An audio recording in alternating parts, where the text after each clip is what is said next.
Marketing merge అంటే ఏంటో ఆ డెఫినేషన్ మీరు ఎక్స్ప్లెయిన్ చేస్తారా? మార్కెటింగ్ మర్జ్ అంటే ఏంటి? ఆప్కో ఆల్రెడీ కోఆపరేటివ్ సొసైటీస్ దగ్గర నుంచి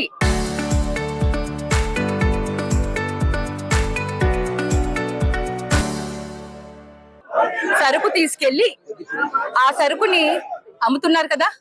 ఈరోజు కొత్తగా ఏం చేస్తారు? అని మిమ్మల్ని అడుగుతున్నాను. మర్జ్ చేయడం అంటే ఏంటి? YWCS లో ఉన్న అవుట్లెట్స్ ఏవైతే మన రాష్ట్రంలో పక్క రాష్ట్రాల్లో ఉన్నవన్నీ కూడా విలీనం చేస్తారంట. దాంట్లో కొన్ని సొంత స్థలాలు ఉన్నాయి. విలీనం చేయాల్సిన అవసరం ఏంటి? మీరు మార్కెట్ చేయాలంటే సరుకు తీసుకెళ్ళండి, ఇక్కడ కొనుక్కొని వెళ్ళి మీ ఆప్కో అవుట్లెట్స్ లో పెట్టుకొని అమ్మండి. అంతేకాని విలీనం చేసినంత మాత్రాన మీరు ఏదో ఉద్ధరిస్తారనుకుంటారా? విలీనం వెనకాల ఏం కుట్ర ఉందో అది కూడా చెప్పండి. ఇప్పుడు ఆల్రెడీ ఆప్కోలో స్టాక్ తీసుకెళ్తున్నారు కదా, ఆ స్టాక్ కి ఫస్ట్ డబ్బులు ఇమ్మని చెప్పండి, అమ్మిన స్టాక్ కి డబ్బులు ఇమ్మని చెప్పండి. అది చెయ్యరు. అయినా రాష్ట్రంలో ఎన్నో కోఆపరేటివ్ సొసైటీస్ ఉన్నాయి కదా, ఈ కోఆపరేటివ్ సొసైటీ అన్నిటినీ వదిలేసి లాభాలలో ఉన్న YWCS కోఆపరేటివ్ సొసైటీయే ఎందుకు విలీనం చేయాలనుకుంటున్నారు? ఆ అవుట్లెట్స్ ని ఎందుకు విలీనం చేయాలనుకుంటున్నారో ఒకసారి ఆన్సర్ ఇమ్మని చెప్పండి వాళ్ళకి. దీనిపై మీరు చెప్పండి, మీకేం అర్థమైందో చెప్పండి. విలీనము సొసైటీని చేయడం లేదు, సొసైటీ అవుట్లెట్స్ ని చేస్తున్నారు. సొసైటీ అవుట్లెట్స్ అంటే ఏంటి? సొసైటీ ఆస్తులు, సొసైటీ అవుట్లెట్స్. నా దుకాణం వచ్చేసి ఈ రోజు నువ్వు తీసుకుంటాను అంటే నాది లాక్కున్నట్టే కదా. ఫైనల్ గా కూటమి ప్రభుత్వం ఏం చెప్పాలి? ఏం అర్థం మాట్లాడుతున్నారు? విలీనం అనే పదాన్ని ఎందుకు వాడుతున్నారు?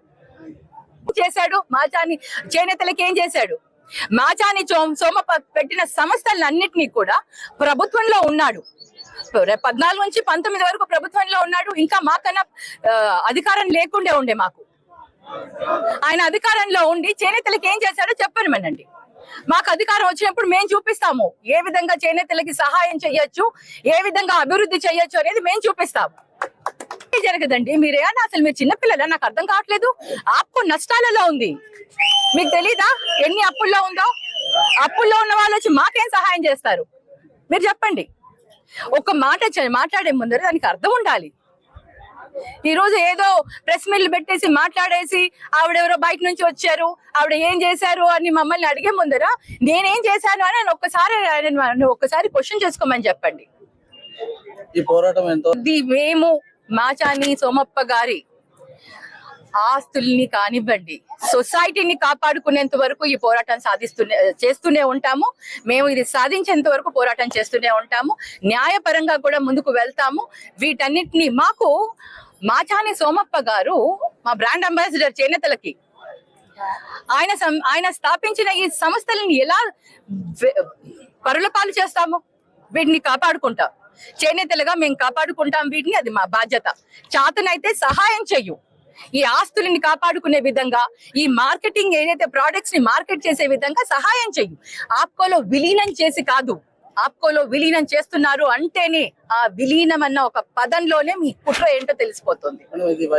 వైసీపీ పార్టీ తరఫున చేస్తున్నాము. అలాగే నేను ఒక చేనేత బిడ్డగా చేస్తున్నాను. మరి చేనేతల కోసం నేను చేస్తున్నాను. ఏం కాదండి, ఒకటే గ్రూపు. నేను చేనేత సంఘాల తరఫున వచ్చాను. ఇక్కడ ఆల్రెడీ ఇన్ఛార్జ్ గారు మళ్ళీ తర్వాత వాళ్ళు వచ్చారు. కానీ నేను చేనేత సంఘాలందరూ కూడా ఏకమై వచ్చాం కాబట్టి నేను సంఘాల తరఫున ముందే వచ్చాను. మేం వేరు కాదు. రాజీవ్ కూడా మేమంతా ఒకటే పార్టీ. రాజీవ్ కొంచెం లేట్ గా రావడం జరిగింది అంతే. కానీ అంత లోపల మళ్ళీ ఇక్కడ అయిపోతుందని చెప్పి మేము తొందరగా రావడం జరిగింది అంతే. సబ్ కలెక్టర్ గారు ఆయన ఏమీ లేదు, రిప్రజెంటేషన్ తీసుకున్నారు. ఏడీ గారు మాట్లాడారు.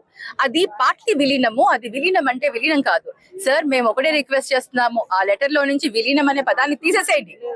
మీరు కావాలంటే మీరు కొంచెం స్టాక్ ఎక్కువ ఇవ్వండి, మేము మీకు అమ్మి పెడతామని చెప్పండి. అంతేగాని మీకు ఆప్కోలో కావాలంటే ప్లేస్ ఇస్తాము, మేము షెల్ఫ్స్ అలాట్ చేస్తాము, మేము అలా చెప్పండి. అంతేగాని ఈ విలీనం అనే పదాన్ని తీసేసేయండి అని మేము చెప్పడం జరిగింది. అది వాళ్ళకి అర్థం అయినా కూడా అర్థం కానట్టు నటిస్తుంటే మేము ఇంకే అర్థం చేయించాలో మాకు అర్థం కావట్లేదు.